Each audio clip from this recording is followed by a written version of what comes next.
La esposa puritana. Para los puritanos, la unión del matrimonio era considerada la fuerte y raíz principal y original de todas las otras sociedades. En otras palabras, si los casamientos no eran buenos, ¿cómo podría la iglesia o la sociedad ser? Nosotros vamos a considerar la esposa puritana en varios de sus papeles. Como amiga y compañera, John Angel James escribe que en el estado del casamiento la esfera de trabajo de la mujer es su familia. En muchas tribus no civilizadas no civilizadas o donde el cristianismo es desconocido, él observa a la esposa, es quien trabaja duro en cuanto el marido vive en insolente pereza. El cristianismo verdadero, dice James, libera a la mujer de eso. Los deberes de la mujer cristiana comienzan en casa, estando ella en el centro, en primer lugar después de su marido. En una sección conmovedora, en su libro Female Piety, Piedad Femenina, James escribe, en la vida de casada, ella debe ser su compañera constante, en cuya sociedad ella debe hallar a alguien que se una a él mano a mano, ojo con ojo, labio con labio y corazón con corazón, a quien él pueda desahogar los secretos de su corazón presionado por los cuidados u oprimido por angustias, cuya presencia ella tiene como prioridad delante de toda la sociedad, cuya voz será para él la música más dulce, cuya sonrisa su luz del sol más brillante, de quien él se apartará con pesar y a cuya conversaciones él retornará con pies ansiosos cuando las labores del día hayan terminado, quien caminará cerca de su corazón amoroso y palpitará el pulso de sus afecciones cuando los brazos de ella se apoyen en él y fuere presionado a su lado. En los momentos de conversaciones, a solas él le hablará de todos los secretos de su corazón. Encontrará en ellas todas las capacitaciones, todos los estímulos de la más tierna y encarecida sociedad, y en su gentil sonrisa y locuacidad gozará de todo lo que pueda ser esperado en quien fue dado por Dios para ser su compañera y amiga. En resumen, la esposa puritana fue dirigida para consolar y animar a su marido, aliviar su carga compartiéndola. Ella también debe ser su confidente y consejera. James continúa. Ni ella debe ser diligente en ofrecer, ni el negligente recibir los consejos de sabiduría que ella pueda sugerir con prudencia, aunque mucho de ella no tenga íntima familiaridad con todas las complicaciones de los negocios de este mundo. Alguien puede pensar que los puritanos eran contradictorios en algunos aspectos con relación a la influencia que la esposa puritana debería ejercer. Por un lado, John James admirablemente cita a Adolphe Monod, que escribió: la mayor influencia en la tierra, sea para bien o para mal, es poseída por la mujer. Sin embargo, cualquier persona que consiga cualquier escrito puritano en la cuestión del casamiento encontrará dos palabras: sumisión y subordinación, literalmente puntuando las páginas. ¿Cómo es posible que ella sea sumisa y todavía tan influyente? Este es un secreto que tristemente nuestra generación precisa extremadamente descubrir. Sumisa y subordinada. Sumisión, subordinación, estas son, para la mayoría de las mujeres hoy, palabras que suenan como dañinas cuando son usadas en el contexto del casamiento. Muchas mujeres occidentales modernas prefieren pensar acerca del casamiento en términos de igualdad, cooperación, como un dime y expresiones como esas. Para los puritanos, y de hecho, de acuerdo con Efesios 5:22, cuando una mujer, una esposa, pierde de vista los conceptos fundamentales de sumisión y subordinación con respecto a su marido, eso no es menos herético que si la iglesia perdiese de vista su sumisión a Cristo. A pesar de la frecuente mención de esas palabras, sin embargo, los puritanos no equiparaban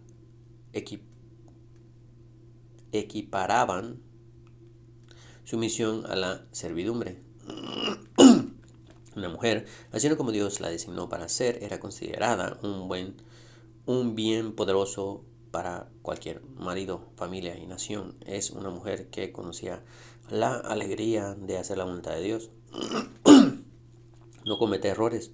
Los puritanos no eran insensibles a las frecuentes circunstancias difíciles de la mujer, ni eran ellos mismos, en su época, privados de crítica por su insistencia en el papel sumiso de la mujer. John Angell James escribió: pero tal vez se haga la pregunta si yo colocaría a toda mujer casada dentro del círculo doméstico y con celo y autoridad de un déspota oriental la confinaría en su propia casa, o si yo la condenaría y la degradaría al mero trabajo penoso del hogar. Vea usted, la mentalidad feminista no está sujeta al siglo XX, pero sí tiene un pie en todas las generaciones desde la caída. James continúa diciendo: ella, con mi consentimiento, nunca dejará el fregadero junto a su marido para ser pisada sobre sus pies. Ella no tendrá un rayo de su gloria extinguida, ni será desprovista de una única honra que pertenezca a su sexo, pero ser la instructora de sus hijos, la compañera de su marido y la reina consorte del estado doméstico no es ninguna degradación, y ella es degradada solamente para quien piensa así. Además, él concede la influencia de ella tanto en la esfera social y entre sus amigos como en su propia casa. Él advierte que fiestas incesantes de placer y círculos constantes de entretenimiento no son su misión, pero sí contrarrestar e impedir esas cosas.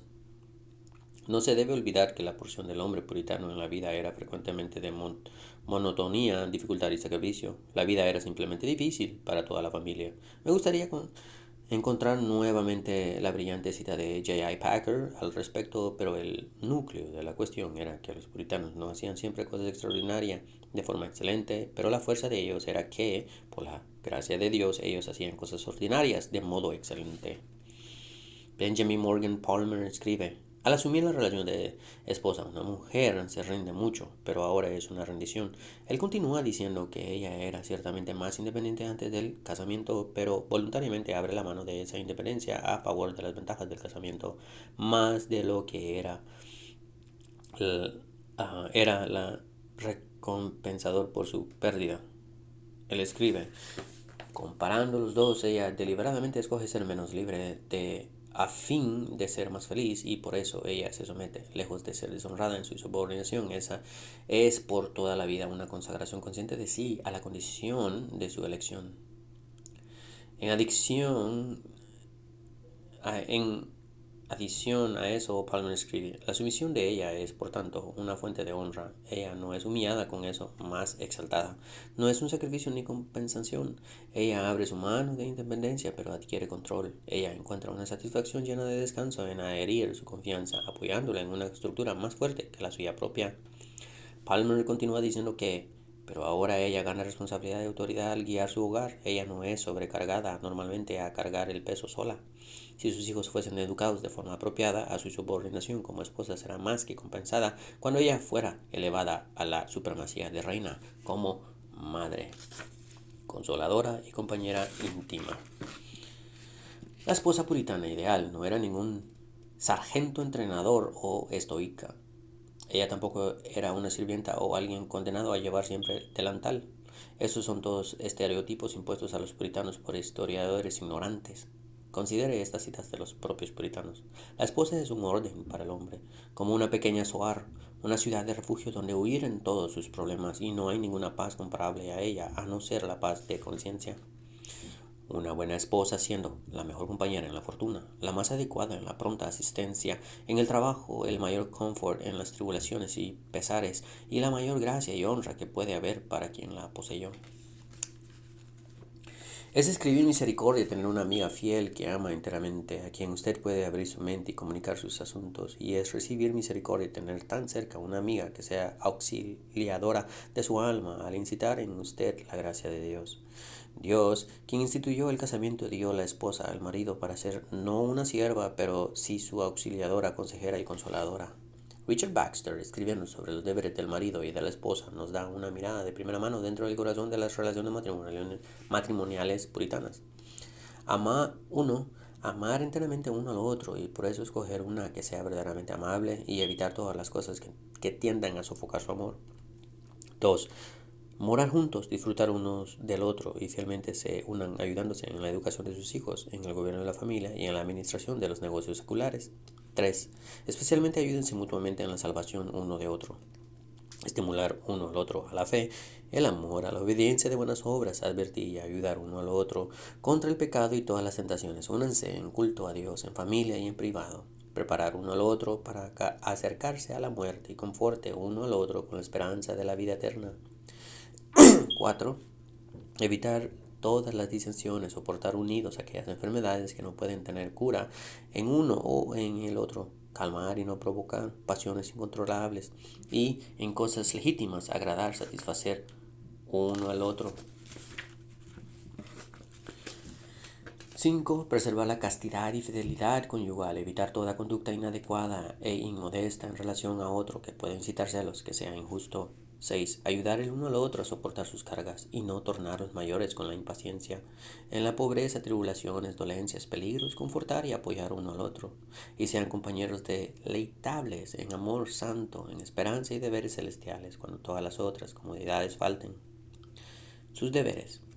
John Cotton, en su Meet Help, una ayuda adecuada, escribe que el deber de la esposa era estar en casa, educando a sus hijos, preservando y mejorando lo que es conseguido por la industria del hombre. El historiador Edmund Morgan agrega que lo que el marido proveía, ella distribuía y transformaba a fin de suplir las necesidades diarias de la familia. Ella transformaba harina en pan, lana en ropas y estiraba los centavos para comprar lo que ella no podía hacer. En algunas casas, la esposa cuidaba de las finanzas de la familia. En una breve descripción puritana del trabajo puede leerse guiar la casa y no al marido. Es bien claro que para los puritanos ser una esposa y madre no era un trabajo, era un llamado. Con relación a su marido. De la actitud de la esposa puritana con relación a su marido, Morgan nos dice que ella debería, por tanto, verlo con reverencia, una mezcla de amor y temor, no con un temor de esclavo que es nutrido con odio o aversión, sino un temor noble y generoso que procede del amor. Ella no era sierva o esclava de él. Hay veces que los hombres eran multados hasta por sugerir tal cosa, especialmente si algún vecino oyese eso sin querer y lo reportase a las autoridades. El marido podía y con frecuencia era puesto por las autoridades si él golpease a su esposa o si la mandara a hacer algo contra la ley de Dios. Samuel Willard escribió que el marido debía gobernar a su esposa de tal manera que su esposa pudiese deleitarse en eso, y no tomarse eso como una esclavitud, sino libertad y privilegio, y la esposa debería transmitir eso a su marido de modo que él estuviese contento con ella. Y cualquier cosa que sea contraria a eso, y sea doloroso para alguna de las partes, deriva no del precepto, sino de la corrupción que hay en los corazones de los hombres. El amor no era considerado algo extra, sino un deber, una obligación solemne, cumplida alegremente en la obra Well Ordered Family, familia bien ordenada, de Benjamin Wadsworth. Nosotros leemos, si ella, la esposa, golpea a su marido, como algunas descaradas e imprudentes desgraciadas harán, si ella es cruel en su conducta, usa lenguaje ruin, es malhumorada, cara agria, tan irritada que raramente como o habla poco, aparte de eso, si ella es negligente en manifestar amor real y amabilidad en sus palabras y en su conducta, ella entonces disimula su profesión de cristianismo, ella deshonra y provoca a Dios glorioso. Pisotea su autoridad, ella no solo confronta a su marido, sino también a Dios, su autor, legislador y juez en ese comportamiento impío.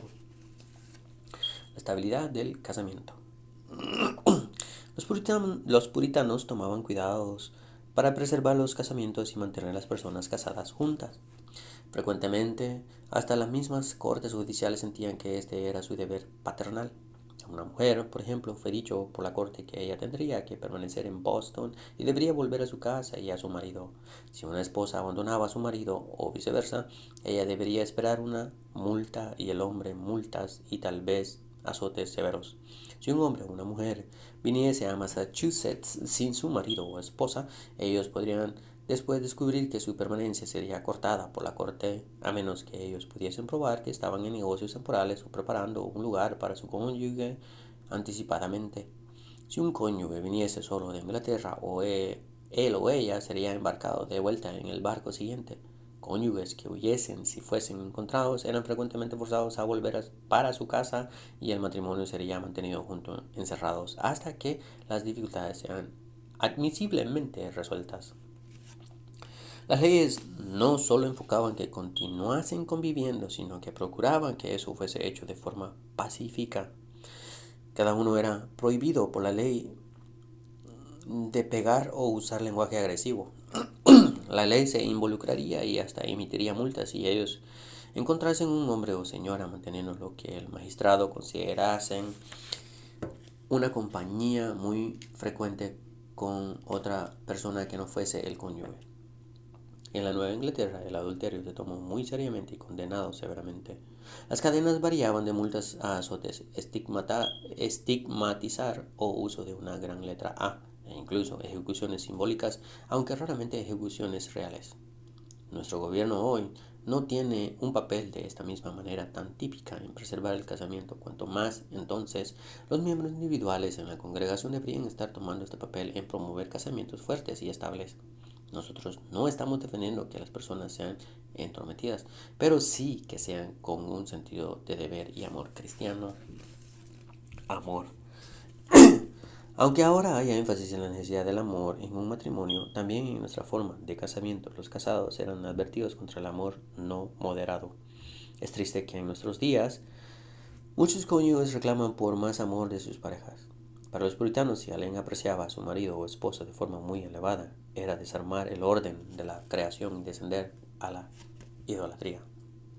John Cotton escribió: cuando nosotros nos deleitamos excesivamente con nuestros maridos o esposas o hijos, eso embrutece y estorba a la luz del espíritu. Hombres y mujeres rechazan a su autor cuando fueren tan trastornados en sus sentimientos, que ellos no objetaran ningún fin más elevado que el casamiento en sí mismo. El verdadero amor marital tenía en vista que los hombres casados deberían verlas a sus esposas no para su propio fin, sino para ser más bien preparados para el servicio de Dios y para traerlos más cerca de Dios. No era raro para los ministros recordar a los recién casados a amar uno a otro sobre todo y de todos en el mundo. Por eso ellos frecuentemente añadían la advertencia: que se tenga cautela para que no se amen desordenadamente, porque la muerte después los separará. Cartas entre maridos y esposas piadosos con frecuencia muestran evidencias de este balance. Una carta del reverendo Edward Taylor de Connecticut comienza: mi paloma, le envío no mi corazón, pues eso yo confío que fue enviado a los cielos hace mucho tiempo atrás, pero ahora lo más de aquello que es permitido darle a cualquier criatura, seguramente y únicamente caí como su porción. Cotton Mather escribió sobre el lecho de muerte del reverendo Jonathan Byrne, que dice a su esposa: no gaste mucho tiempo conmigo, no gaste mucho tiempo conmigo, pero vaya, siga su camino y gaste algún tiempo en oración. Usted no sabe lo que puede obtener de Dios. Yo temo que usted observe demasiado esta aflicción. J. Packer nos recuerda en su obra sobre los puritanos entre los gigantes de Dios, editora fiel, que nosotros podemos aprender una importante lección de los puritanos al respecto de este tema: ver y sentir más la naturaleza transitoria de esta vida, y en particular de nuestros casamientos. La vida puritana era difícil y con frecuencia muy pasajera. Observe esta extensa descripción de Packer. Los puritanos experimentaron persecución sistemática por su fe. Las ideas que tenemos hoy de los comfort de una casa eran desconocidas para ellos. Sus medicinas y cirugías eran rudimentales. Ellos no tenían aspirinas, tranquilizantes, somníferos o píldoras antidepresivas, así como tampoco tenían ningún seguro social o privado, un mundo donde más de la mitad de la población adulta moría joven y más de la mitad de los niños que nacían morían en su infancia, una medida de expectativa de vida inferior a los 30 años. Dolencias, peligros, aflicciones, discomfort, dolor y muerte eran sus constantes compañeros. Ellos estarían perdidos si no mantuviesen sus ojos en el cielo y no se conocerían a sí mismos como peregrinos rumbo al hogar en la ciudad celestial.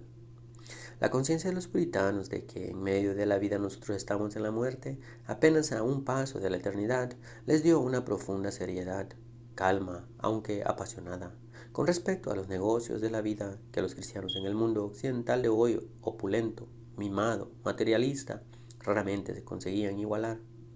Yo pienso que pocos de nosotros vive diariamente al margen de la eternidad de la forma consciente que los puritanos vivían, y el resultado es que nosotros estamos en desventaja.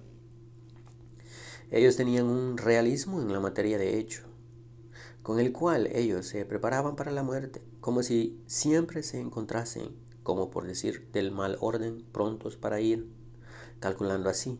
La muerte trajo apreciación por cada día de la vida cotidiana y el conocimiento de que Dios es quien decide al final, sin consultarlos.